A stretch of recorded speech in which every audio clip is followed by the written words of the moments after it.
Alright, so I guess the stuff that I thought was going to be a major payoff from last episode leading into this episode actually ends up being a cliffhanger from this episode leading into the next episode.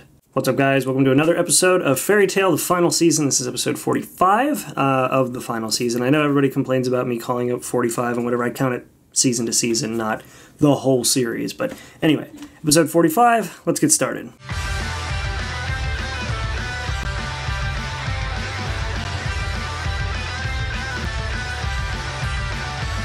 So, recap as always, followed by an opening, and then we get into Gildarts and Kana noticing whatever was happening at the guild hall after, Zeref has now absorbed all of the magic power from Mavis. And, he's now gone through his, Kaneki phase of having the real dark hair, which goes white, but this wasn't due to stress, this was due to immense magical power and him becoming a twink god. But at the point where Gildarts is talking about having to get back to the guild hall, we are met up with the rest of, a good chunk of the Fairy Tail group. We've got the Thunder Legion showing up, as well as Elfman, Mira Jane, we've got Lysana, and we've got the body of Makarov, which the more they kind of flash that in our face and show us him dead, the more I think that that's probably not going to stay that way. So I've kind of just braced myself for Makarov's death being the longest death fake out of the entire series. So, that's just what I'm prepped for. Also, I know that the rest of the people who were walking up with Loxus have kind of had their time to grieve and be upset about the fact that Makarov's dead. Kana kind of just gets over it pretty quickly. Even with Gildarts, we see this moment of sort of realization and sadness, but we don't get that from Kana. She just kind of goes straight into, well, we defeated August, and then everybody lists off the members of the 12 who got defeated and who defeated them. So not exactly what I was expecting out of Kana. I was expecting sort of another emotional moment to drag on what I'm going to assume is a fake out. But no, she actually just was like, okay, well, we need to, I want to get back to the guild hall, and Loxus says he wants to get back there as soon as possible, but we know that Mavis has instructed them not to get back to the guild hall yet, not to go there, because presumably she's going to try to initiate her plan, or at least maybe she tried and failed. I don't know if this whole thing going on is part of her plan or not. And then, of course, we've got Natsu going whole hog, full power, which would probably be a danger to everyone, not just Zeref, as we see later. Something else, though, that I noticed that was kind of weird was the fact that, everybody who was nearby, with Kana and Gildarts and everybody else, nobody really seemed to be affected by the amount of magic power that came out of the guild hall. They just seemed to kind of notice it and wonder what it was. But apparently Gray, Lucy, and Happy were blown backwards by it or knocked down by it, though they're not actually really close to the guild hall at all. They're nowhere even within eye shot, whereas Kana and Gildarts are right there within eye shot of the guild hall. So maybe we just didn't get to see them knocked over, but that was really weird. Now, of course, because they were knocked down or whatever happened, the book is now closed again, all the words are gone, and Lucy reopens the book, and we see that all the text comes out and it kind of flies around, and they're trying to, because presumably, Lucy puts together that, assuming that this is actually Natsu, this book is actually Natsu, it's going to be established through some sort of very advanced body link magic. So Lucy's just going to try to find the page that the body link magic is associated to, presumably rewriting it, which is where I thought the big payoff for the whole, possibly burning or demon thing on Lucy's arm was going to be, but we'll get to that later. Either way, all the text is flying everywhere, and Lucy's trying to figure out what page, or says she needs to figure out what page it is so that she can break this.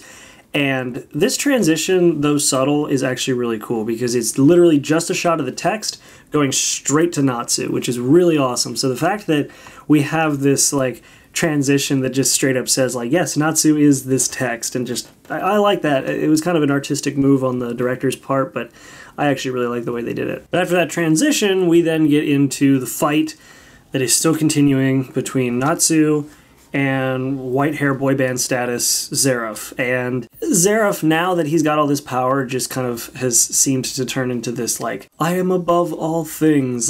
Yeah, I know he's powerful, but this is Fairy Tail. There's always going to be somebody more powerful, and chances are it's going to be somebody who wasn't as powerful as you, who has now found the power of friendship and is more powerful than you. You've been around this series for so long. How do you not know this yourself, Zeref? At least write a little self-awareness in. But yeah, so Zeref essentially essentially is, I'm a god among men, nothing is my equal, and so, Natsu takes a pretty good swing at him. He takes a Fire Dragon King Destruction Fist swing at him, and we get a, 4-cut, boom, boom, boom, boom kind of thing with 4 repeating shots of fire blasting out of the back of the guild hall, and apparently it was also enough to sort of take Natsu out of Dragon Force mode, which it is really cool, the fact that we've had Natsu in Dragon Force mode for this prolonged period of time. Like, normally when we've seen him this way before, it's been prolonged, but due to some kind of power-up booster, like in the Tower of Heaven arc,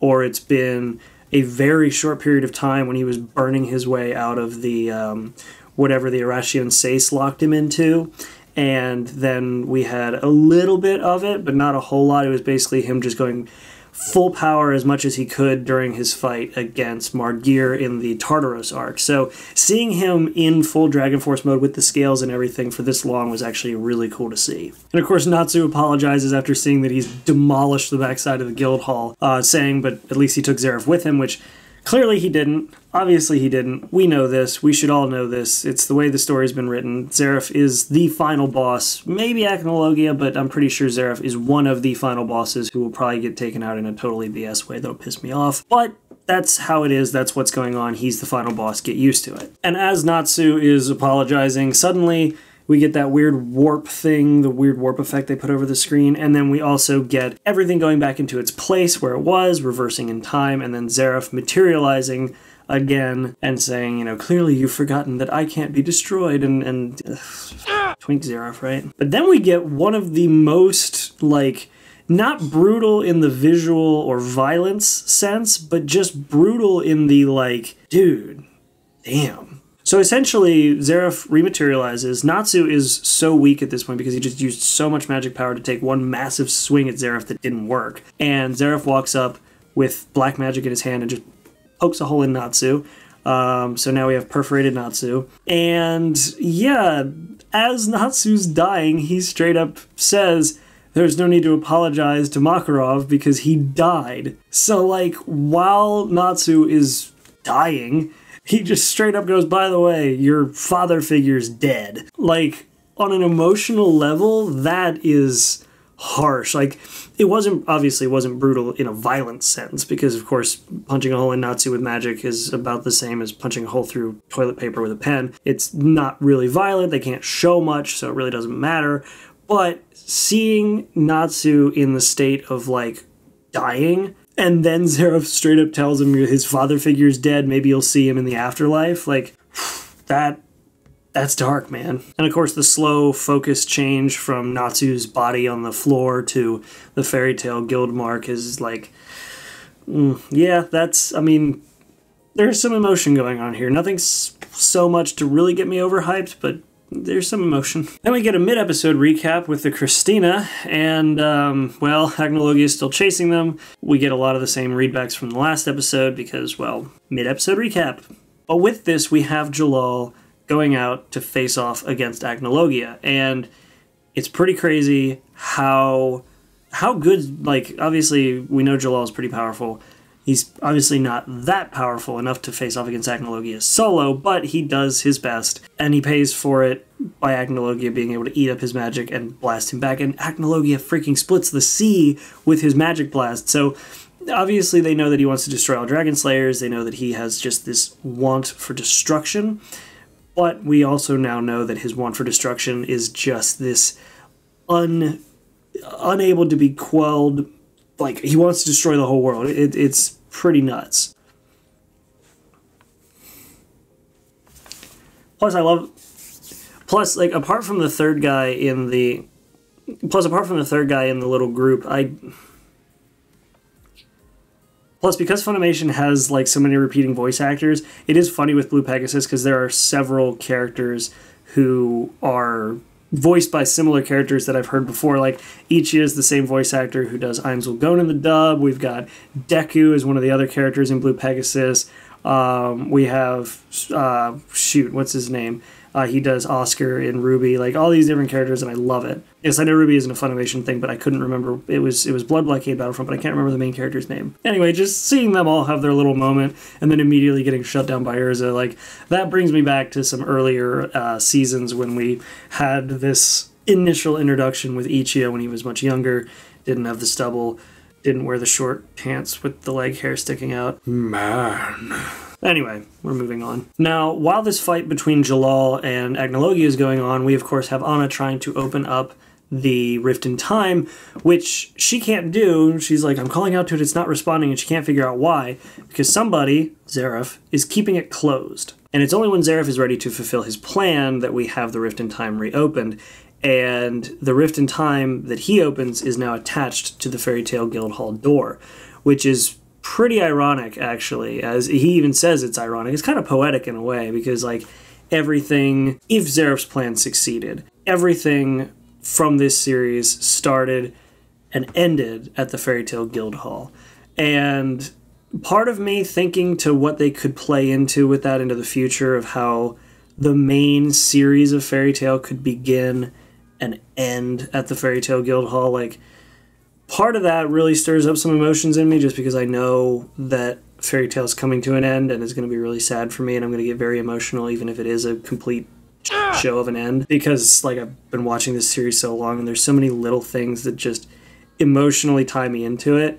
But I'm rambling. We're going to get back to Zeref's whole thing. So yeah, he opens up the Rift in Time at the door and the Rift in Time is now visible where Agnologia and the rest of the group is, so now he knows that it's there. Their plan is out the window to try to get him to push himself into it or to go into it, and so Jalal essentially plans to sacrifice himself to push Agnologia into it, which I don't think is going to succeed. Now, the payoff that I was talking about from last episode that I thought was going to be a payoff in this episode, but actually turns out to be a cliffhanger for this episode leading into next episode, was the demonic vein things on Lucy's arm, and like the weird like fact that she looks like she's in excruciating pain and she's writing stuff in the Book of END. That was what I was going to assume was a payoff from last episode, so they kind of hinted at it last episode, and now in this episode I thought they were going to pay it off. They didn't. They left it as a cliffhanger, but here's the gist of what's happening. So after Zeref hole punched Natsu, all the text for the Book of END stopped moving, and bits of text started blowing up. They started exploding away. And Happy and Gray are kind of freaking out, and Lucy memorized all the text somehow. And even though it's very unlikely that she actually memorized everything, but somehow did, she goes and rewrites all the text in the Book of END, replacing whatever was missing from the text. And this causes Natsu to come right back to life, enraged and full of fire. And now that Natsu's back and fired up and ready to fight Zeref for the third round at this point, it's pretty funny the kind of connection that they make with the Fairy Tail Guildhall doors and Zeref's plan and Natsu, because he brings up the fact that, and he said this, I want to say he said this before, it sounded familiar, or maybe it's just something that I assumed in my head, but he's saying how when anybody in the Fairy Tail Guild goes through those doors, they make a promise to come back alive. That is something that Makarov has always told them to do. And so with that, he obviously is ready to fight again. He's not going down that easy. And now that he has Lucy writing text into his book and healing him, presumably, that's going to be one of those major kind of power-ups that always somehow helps them fight. So remember what I said earlier? Zeref thinks he's above all people, but as we know from every other episode in every other Fairy Tail season ever, the person to defeat the big boss is always somebody who is weaker at the start and then gets a power-up and wins later. Except for the first arc of this season, which I actually kind of liked that more, because we get a demonstration of how much our characters have grown by seeing how easily they defeat everybody else. A lot of people thought that that was a wasted arc where it was just kind of a throwaway, like, oh, they beat them so easy, like, that was stupid, but I get that because they wanted to show how powerful everybody's become, because that group was probably as strong as, I'd say, potentially the Arashi Seis or a couple others, and they took them out with ease. Either way, not rambling about that, yes, Natsu's got a power-up, and he's probably going to end up beating Zeref with it. Surprise, surprise. But even though Lucy saved Natsu's life, we have her sort of frozen, stopping. She's not moving, she's shaking. I guess shaking is moving. She's in pain because now these veins run up her arms, and it looks like it's fire-based because we end up seeing this cut of her with veins, like all these red veins all over her with fire behind her. So potentially fire demon. I don't know, because I feel like it should be something demonic because it is a book from, like, a demon book of Zeref, but it's also Natsu, who's fire-based, so I don't know which one it is. If it is fire-based, though, that's good because Gray's there, so he can just cover her in ice or something. But either way, that was the cliffhanger leading into next episode. She is covered in flaming, like, vein demon things, and Natsu's back to fight. So, like, while this episode was actually pretty good, like, it was fairly inoffensive overall. There wasn't a lot of BS. There wasn't a lot of rule breaking there or anything like that. It was a pretty decently standard episode of Fairy Tail. I didn't get any sort of mind-blowing moments. There weren't any major reveals. There was some pretty decent action. The little hole punch through Natsu was kind of a shock, though I will say that it did get pretty dark with the fact that Zeref took the opportunity to tell Natsu as he's dying that his father figure is dead. So that was probably the most intense part of the episode. Everything else was pretty bone standard. And overall, I was actually kind of happy with this episode just because I didn't get frustrated with anything. It didn't feel like they were stretching the line anywhere to try to make it fit with their narrative. They didn't really push any boundaries, which is usually a bad thing for most shows, but in this instance it means that we actually get a cohesive, unobtrusive, not hard to follow episode that was pretty well written overall. I mean, it's still following the arc that I'm thinking is going to end not great, but I think that it hit all the points it needed to. It did a pretty good job of hitting them without overstaying its welcome with each one. And the little touch of, like, Zeref attaching the start of his plan and the end of this world and the beginning of the new world to the Fairy Tail Guildhall was kind of poetic. I think that was kind of neat. And the fact that now we have, like, Lucy able to repair and heal Natsu with the Book of END, but the cost being something, which we don't really know yet. That is kind of neat. It's a good balance, so hopefully that means that Lucy and the bond she shares with Natsu, as Mavis said, their bond will save them. Her bond with Natsu and her willingness to go through all this to save him, I'm seeing maybe a potentially fulfilled ship at the end. I, of course, mean Gagio and Levy. You guys thought I was going to say Natsu and Lucy, didn't you? While that would be nice to see, I think they're going to keep main character ships separate forever.